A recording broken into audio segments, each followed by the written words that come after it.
Qu'est-ce qu'elle a de particulier, cette exposition ici, avec la Fondation Regard de Provence? Le particulier, c'est que Pierre Dumont a choisi de montrer un petit peu tout son trajet, c'est-à-dire ça n'a jamais été fait puisqu'il était là, et que donc il a voulu montrer ce qu'il faisait au départ, et pas tout bien sûr, mais montrer un petit peu de sa production en 70, 80, 90, jusqu'à la fin, et des choses que peu de gens ont vues en fait. Il y a des choses que peu de gens ont vues. Parce que tout le monde connaît les dessins de sport, mais pas les autres.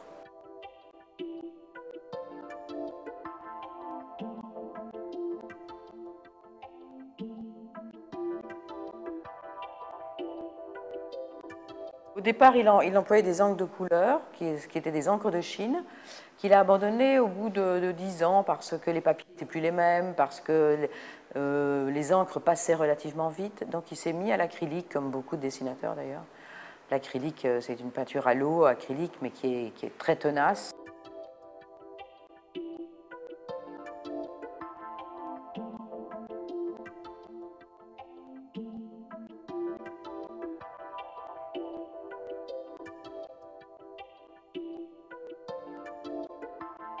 Je trouvais que sa couleur, c'était facile, à la limite, lui. Alors que tout le monde trouve qu'en effet, c'est un très très beau coloriste.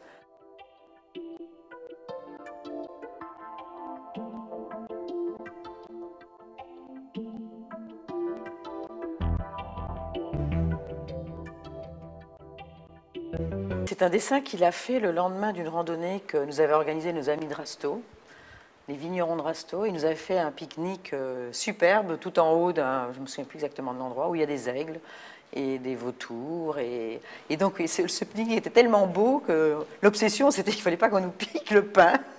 Donc il l'a fait le lendemain, c'est passé dans l'équipe, ça n'avait rien de très sportif. Mais bon, il passait un petit peu dans l'équipe, il lui accordait quand même une grande liberté. Et ça, c'était un peu une de ses astuces quand il était à court d'idées, c'est ça? Enfin, ou qu'il lui manquait un dessin pour l'équipe? Voilà, oui, il trouvait une idée qui n'était pas forcément sportive, mais qui était beau. Si le dessin était, quand le gag était moins fort, le dessin était très beau.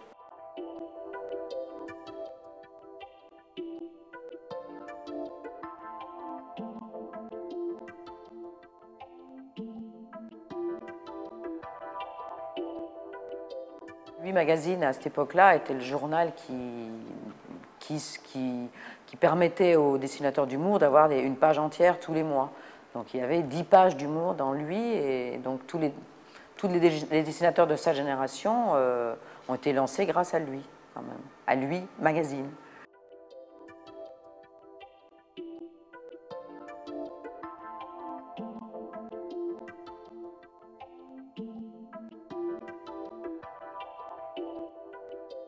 Ça l'amusait beaucoup de faire des petits dessins avec des choses un peu cachées que les gens ne voient pas tout de suite. Il y en a beaucoup de ces dessins, il faut vraiment bien regarder, sinon on ne comprend pas.